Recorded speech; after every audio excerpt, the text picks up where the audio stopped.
Pastor Beni परमेश्वर की वाचा के बारे में सिखा रहे हैं। यीशु मसीह हमारा प्रतिनिधि है और उसने क्षमा के लिए लहू का उपयोग किया है। अब इस प्रोग्राम में वाचा की शपथ के बारे में देखते हैं। हम देखते हैं कि बाइबल के समय में वाचाओं पर शपथ के द्वारा मुहर लगती थी। शपथ दो पार्टीज के बीच होती थी। वो प्रभु को पुकारते थे एक साक्षी के रूप में कि वाचा का गारंटी हो। नई वाचा में गौर कीजिए, मैं वाचा कह रहा हूं, नियम नहीं। नई वाचा में जो प्रभु हमारे साथ बांधता है वो खुद के नाम से शपथ लेता है। वो ही गारंटी है अलौकिक और मनुष्य की, यानी दोनों तरफ से।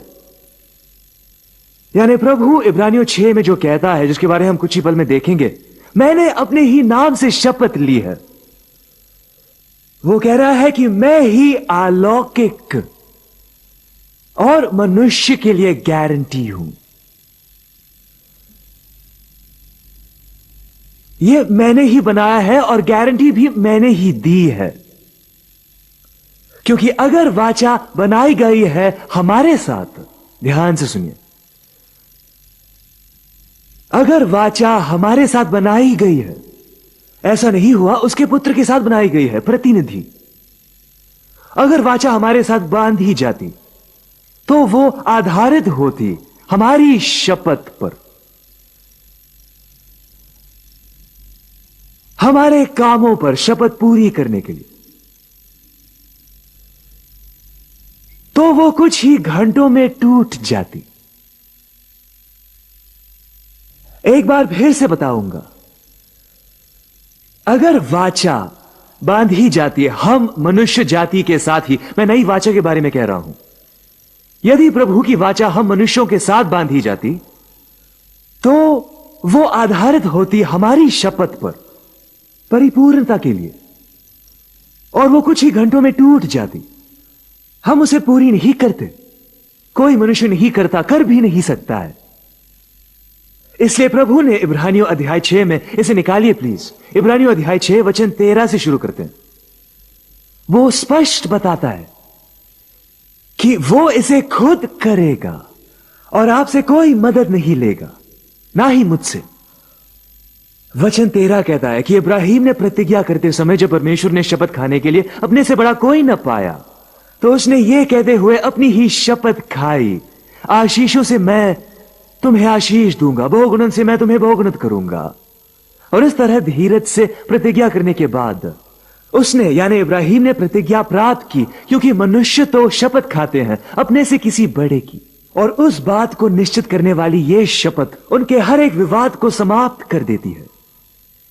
यानी गारंटी की यह शपथ जब वाचा बांधी जाती है, वो सारे बैर भाव, सारी लड़ाई, सब कुछ खत्म करती है। इसी प्रकार जब परमेश्वर ने प्रतिज्ञा के वारिसों पर, यानी हम लोगों पर, जब अपने अटल उद्देश्यों को और अधिक प्रकट करना चाहा, तो उसने शपथ का उपयोग किया कि हमें दो अटल बातों के द्वारा, पहला कि परमेश्वर का झूठ बोलना असंभव है, और दूसरा कि उसने खुद की ही शपथ ली है, हमें दृढ़ प्रोत्साहन मिले, अर्थात हमें जो शरण पाने के लिए दौड़ पड़े हैं कि उस आशा को प्राप्त करें जो सामने रखी है। यह आशा मानो हमारे प्राण के लिए लंगर है, ऐसी आशा जो निश्चित और दृढ़ करती है और पर्दे के भीतर तक पहुंचती है, जहां यीशु ने हमारे लिए आगे जाने वाला बनकर और मलकीसेदेक की रीति पर सदा के लिए महायाजक होकर प्रवेश किया है।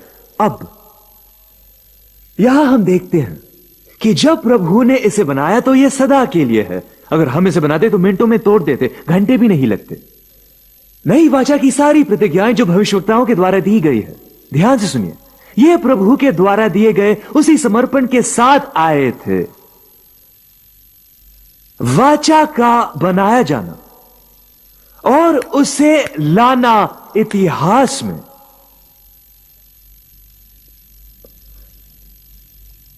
आधारित है प्रभु पर, और यह पूरी होती है प्रभु में ही। सर्वशक्तिमान प्रभु ही इसे बनाता है, सर्वशक्तिमान प्रभु ही इसे इतिहास में लाता है। अब हम कुछ अद्भुत देखते हैं। शुरू से ही हमारे उद्धार का यह सारा विचार परमेश्वर से ही आया है। हमारे उद्धार की शुरुआत प्रभु से ही आई है। इसके बारे में ध्यान से सोचिए कि मनुष्य जाति ने इसे मांगा नहीं। प्लीज इसे ध्यान से सुनिए। जब आदम ने पाप किया, उसने नहीं कहा कि मुझे बचा। जब आदम ने पाप किया, उसने नहीं कहा कि मुझे माफ कर। जब आदम ने पाप किया, उसने यह शब्द नहीं कहा कि मैं पश्चाताप करता हूं। यहां मंच पर बैठे सब लोग इसे ध्यान से सुनिए, प्रचारक लोग। आदम के पाप के बारे में, पश्चाताप की किसी बात का जिक्र नहीं हुआ है। माफी के बारे में कुछ भी बताया नहीं गया है। छुटकारे के लिए कोई पुकार नहीं की गई है। उद्धार के लिए कोई पुकार नहीं थी। इसलिए मनुष्य की ओर से आदम ने, मनुष्य जाति ने उद्धार के लिए प्रभु से कुछ नहीं मांगा। हाल ही में गिरे हुए दंपत्ति ने पश्चाताप नहीं दिखाया या उसके बारे में कुछ नहीं किया। सुनिए, इसके बजाय वो प्रभु से छिप गए, ये सोचते हुए कि वो चला जाएगा। इसलिए वो छिप रहे थे। वो प्रभु से छिप रहे थे, ये सोचते हुए कि वो उन्हें अकेला छोड़ देगा। और जब उसने उनसे ये सवाल पूछा कि तुमने क्या किया है, तुम कहां हो, तो उनका प्रत्युत्तर था,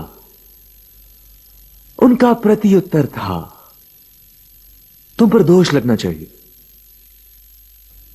उन्होंने प्रश्न को छोड़ दिया।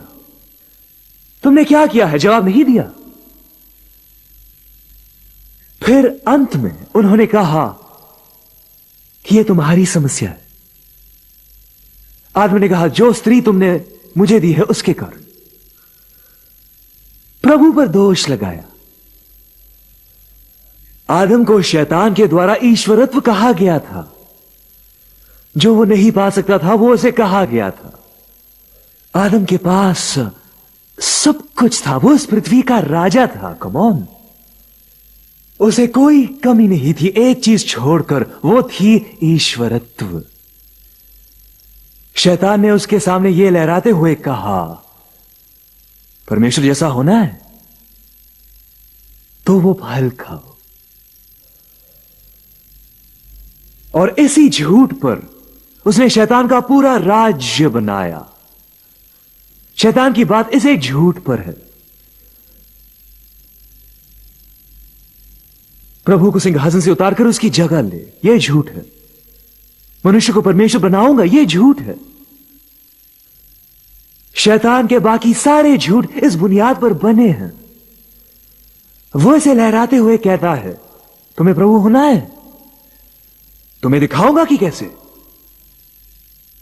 यानी वो आदम को क्या देना चाहता था, आदम क्या चाहता था, प्रभु जानता था कि वो उसकी जगह लेना चाहता था। तुम्हें प्रभु जैसे बनाऊंगा कि भले और बुरे को जाने। प्रभु झूठा है, उसने कहा। मैं तुम्हें सही सही बताऊंगा कि तुम क्या पा सकते हो। तुम परमेश्वर हो सकते हो। अगर तुम परमेश्वर हो सकते हो तो उसकी जरूरत नहीं है। वो यही दे रहा था। उन्होंने स्वीकार करने के कारण, ईश्वरत्व प्राप्त करना स्वीकार करने के कारण, आप समझ रहे हैं ना, ईश्वरत्व प्राप्त करने के प्रयास में उसका इनकार किया। उसे स्वीकार करने से इनकार करते हैं। अब यह अद्भुत बात है जो आपको चकित कर देगी। उन्होंने प्रभु की ओर देखकर यह नहीं कहा कि काश तुम मर जाते, लेकिन प्रभु जानता था कि वो क्या चाहते थे। वो चाहते थे कि वो चला जाए, उसकी जगह लेना चाहते थे, उसकी मृत्यु चाहते थे। और प्रभु ने कहा, मैं तुमसे प्यार करता हूं, इसलिए मैं ये करूंगा। और यीशु में मर गया। यानी वो वास्तव में, आप समझ रहे हैं ना, उसने उनकी मंशा पूरी की। लेकिन मंशा पूरी करते हुए उसने शैतान के झूठ को हराया।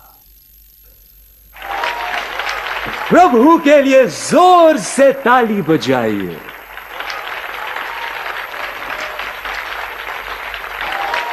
कैसे मार सकते हैं जीवन को, कैसे नाश कर सकते हैं ख्याल को, उसे कैसे नाश कर सकते हैं जो स्वयं जीवन है। लेकिन उनसे प्यार करता था। उसने अपने दिल में ठान लिया कि वो जो भी चाहते हैं मैं उन्हें दूंगा, मेरी मृत्यु चाहते हैं उन्हें दूंगा, लेकिन ऐसा करते हुए मैं उसे नाश करूंगा जिसने इसे शुरू किया था, और उनकी ये इच्छा नाश करूंगा सदा के लिए। क्यों है ना ये अद्भुत? इसे जानते हुए हम बहुत उत्साहित हो जाते हैं ना। ये उसका प्रेम है आपके लिए। आदम और हव्वा ने पाप करने के बाद पश्चाताप का एक भी चिन्ह नहीं दिखाया। एक बार भी उन्होंने नहीं कहा कि मेरे प्राण को बचा। एक बार भी नहीं कहा कि मैंने गलती की है, प्लीज मुझे माफ कर। इसके बजाय वो प्रभु से छिप गए, सोच रहे थे कि वो चला जाएगा। और जब उसने आकर स्पष्ट सवाल पूछा कि क्यों, उन्होंने सवाल ही छोड़ दिया, जवाब नहीं दिया। अपने पाप का अंगीकार करने के बजाय इसके लिए प्रभु पर दोष लगाया। और अब हम देख रहे हैं पवित्र आत्मा की कमेंट्री इस पर, इस तस्वीर पर, और यह बहुत बुरा है। जानते हैं कहां है? यूहन्ना के सुसमाचार में अध्याय 3 वचन 19 में प्रभु इस वचन में हमें मनुष्य के दिल की दशा बताता है। यह पवित्र आत्मा की कमेंट्री है कि मनुष्य वास्तव में क्या था। मनुष्य में वास्तव में यही था। इसे पढ़कर बताऊं? ठीक है। यूहन्ना अध्याय 3 वचन 19 हमें बताता है सारी मनुष्य जाति के लिए पवित्र आत्मा की कमेंट्री। इस तरह से मनुष्य जाति थी, लेकिन फिर भी आपसे प्यार करता है। और दोष तो यही है कि ज्योति जगत में आ चुकी थी, परंतु मनुष्य ने ज्योति की अपेक्षा अंधकार को अधिक प्रिय जाना, क्योंकि उनके काम बुरे थे। पवित्र आत्मा मनुष्य जाति के बारे में यही कह रहा था। इसे फिर से पढ़ूं। दोष तो यही है, यीशु कहता है कि ज्योति जगत में आ चुकी थी, परंतु मनुष्यों ने ज्योति की अपेक्षा अंधकार को अधिक प्रिय जाना। उन्होंने ज्योति से ज्यादा अंधकार को पसंद किया, क्योंकि उनके काम बुरे थे। यहां हम मनुष्य के सच्चे दिल को देखते हैं। प्रभु ने देखकर कहा कि मनुष्य बुरा है। अब एक मिनट रुकिए, यही मेरे लिए अद्भुत होता है। उन्हें नाश करके चले जाने के बजाय प्रभु ने खुद से कहा,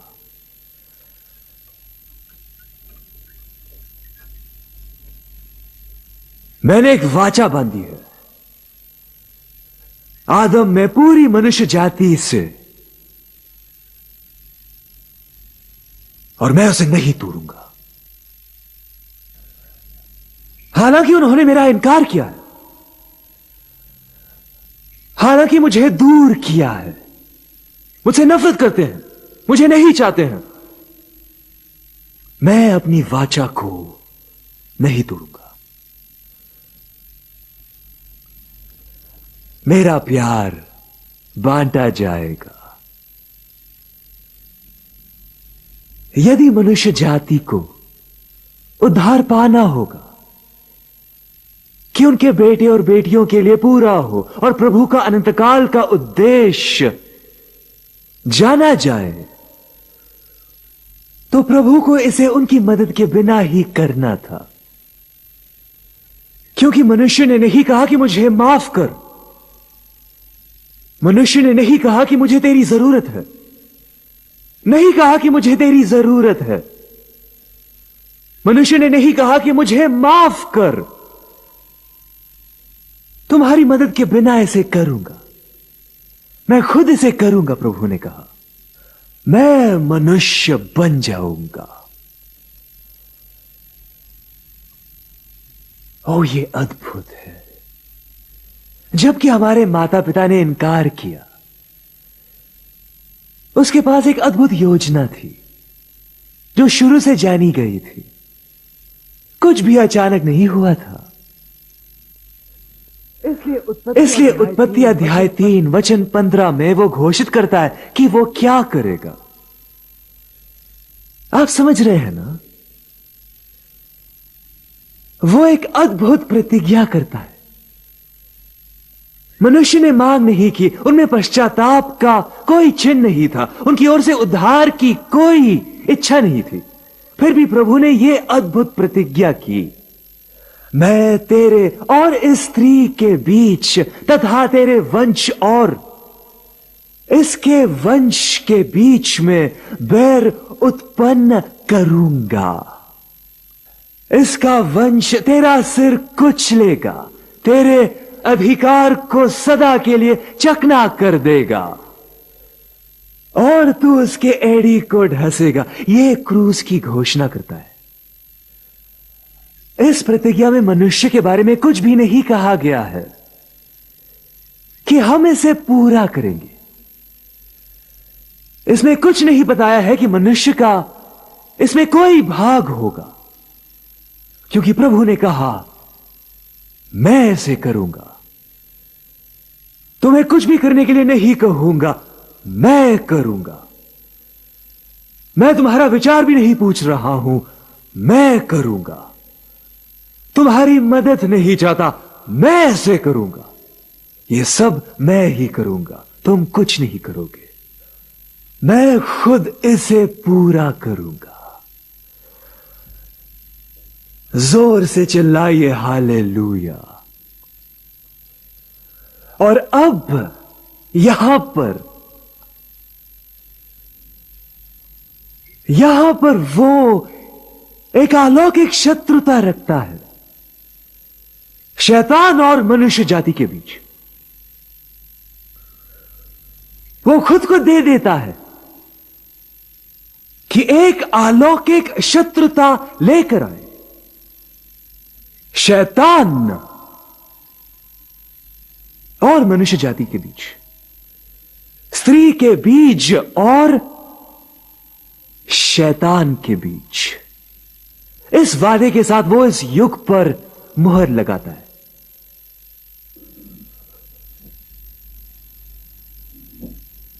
उसका विनाश यीशु मसीह के द्वारा। इसलिए इन सब के द्वारा हमारे उद्धार की प्रतिज्ञा प्रभु की शपथ पर आधारित थी, क्योंकि प्रभु ने कहा मैं करूंगा।